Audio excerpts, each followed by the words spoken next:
Well, in today's video, I'm going to give you 5 ways to tell whether or not your avoidant cares. In today's video, I'm going to give the floor to the avoidant people who watch my video. So people who have an avoidant attachment style, I have some questions for you, right? And I want you to be able to answer these questions if you're vulnerable enough so that the people in our community can understand you a little bit better. And the purpose of this channel is to bridge the gap between the people who are anxious and the people who are on the more avoidant attachment spectrum. So in today's video, I'm going to talk about this video that I've done 2 years ago. It's called 5 Signs That an Avoidant Cares.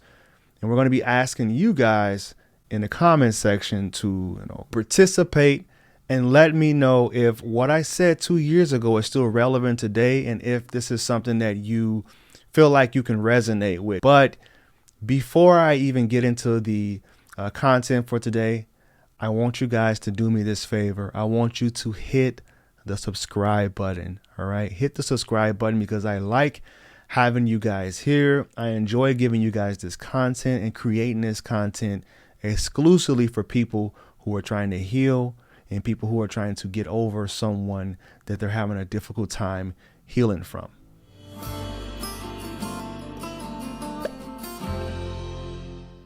Two years ago, I did a video called 5 Signs That an Avoidant Cares. And then today I'm going to revisit that video, but not only revisit it, I want to make sure that the people in the comments are engaging and actually letting me know, this is your time to discredit me. If you want to discredit me, which I see all the time on the channel, I want you guys to comment. I'm going to visit these signs one by one. And if you haven't seen that video, I'm going to leave that in the description below.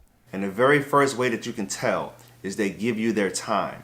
I came up with this reason or this sign that an avoidant cares is from the people that I've worked with.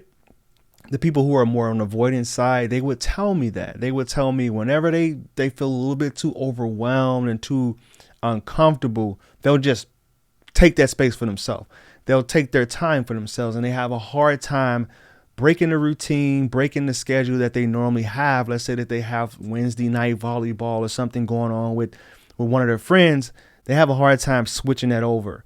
But if they do get to that point where they care about a person enough, they will do that for them. They will give up that time, or they'll at least meet that person afterwards because they have a whole regimen usually that they already have laid out, especially the avoidants who have been alone for a while, who hasn't been required to give up their time to, compromise with someone else.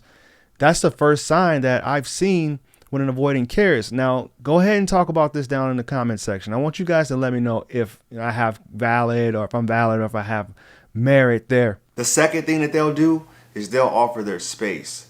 Now, this is a place that a lot of people don't get to ever with an avoidant person because for them, the ideal relationship is living apart and just doing dating. This naturally avoids any of the living together conflict that you would have with someone. And I would say that not only avoidant people struggle with this, I've seen people who are more anxious to struggle with this, where they feel like they really want this person. They want to engulf them, all their time, all their space.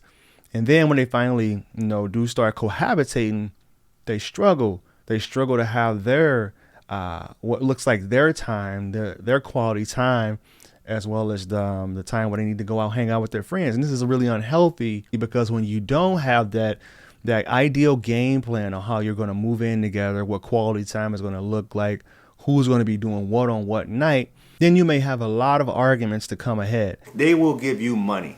They will give you resources. The things that they have, worked hard to get. For the avoidant person, overall, as a general rule, they're more comfortable giving things to people and doing things for people because it's a way that they show that they care and that they even are in love with someone without having to verbally say it or have to make this grand declaration of what the relationship is or where they're going with that relationship. Most of the time it's very thoroughly thought through. And it's also something that's very sentimental for them, So if you guys feel that's accurate, comment down below. Real quick comment break, because I want to make sure I'm addressing these comments and letting you guys know what I do allow, what I feel is healthy and what's not healthy. This one, not so much healthy. I'm sorry, but loading the dishwasher incorrectly is enough to be over someone? Question mark. How ridiculous. So for that comment, if I remember correctly, the video that I did, I talked about, an example of something that will put them over the edge, especially if you're living with someone that's not only just avoidant, but someone that's used to doing things on their own and doing things by themselves. That was just an over exaggeration. I have seen it happen where there was kind of like, all right, this is the straw that broke the camel's back. Like, you're in my space. You're not even doing things the way that I would normally do it. That's something that I feel is a valid point. But here she goes on and says, no wonder they are all alone. A step away from narcissism just as toxic. So don't give these people the time of the day. All right, so I don't think that's very fair to say, right? Because you can't put everyone into a bucket, right? Let's just say that they're human beings, right? They're human beings that like things the way that they like things done. That dishwashing loading comment that I made wasn't just the beginning or the end. It was just one of the things that actually got dropped in the bucket of being in someone's space and living with someone. Because if you want to ruin a relationship with an avoidant, you can also ruin a relationship with one of your best friends by living with them. I don't know if you guys have ever lived with someone in college, but it gets stressful. People are doing things and not doing things that they should be doing around the house and eating things. It gets stressful. But for people who are more on the isolation side and liking to do things alone, lone wolf style, like an avoidant person, that's just one more thing that would make them not want to pursue anything long term. I don't like how people are constantly calling them narcissists and saying it is toxic. It's dysfunctional. Toxic, I don't know, because unless they're outwardly saying something to you and being abusive, which whenever someone books a call with me, if I ever get any signs of that, I tell them I don't think this is the relationship for you. That's when I say, this is where you need to draw the line and lay down your boundaries and just say, maybe this isn't the one for you. Because guess what? You can be an anxious person or a fearful person and still have narcissistic tendencies. It's not attachment style exclusive, I don't believe. It will come back to an argument or a disagreement that you guys had. One of the things that they tend to do is they tend to sweep things under the rug a lot because they don't like the conflict. They don't like the uncomfortable emotions that comes along with talking about something uncomfortable. Other attachment styles may be better at this, but it doesn't mean that it's doom and gloom. Now, if you're an avoidant, comment down below. Let me know. Will you return to an argument that hasn't got resolved if you didn't sweep things under the rug? And let's not forget, when they were younger, or even when they were in a previous relationship, this is just how things operated. It wasn't a come back to the table and say, hey, let's discuss this. Let's talk about what happened earlier. No, what's ended to happen was they'll say, hey, you want to go get something to eat? Or are we still going to the movies tonight? That's how they resolve issues. And that may not be how everyone or the household that you grew up in operated. Number 5 is they will apologize. This was the one that people really got going with the narcissist comments. And it's true. Right, let's say that you are in a relationship or just gotten broken up or even broke up with someone that was avoidant. It may be true that they never apologize. And that may be true that they might be more on the narcissistic side. But it isn't all across the board for all avoidance. For avoidance, from what I was told by multiple, is it feels very shameful and very uncomfortable for them to have to apologize, even when they know they were in the wrong, even when they know that you had a legit case, a legit argument, and they were 100% in the wrong.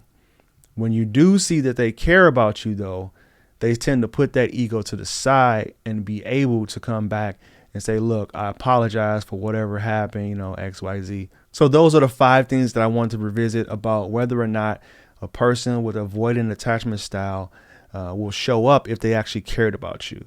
And if you found this video of any value, please like, comment, and share. Reach out to me on my other social media accounts, Twitter, Instagram, Facebook. Yes, I am Coach. Wait a minute.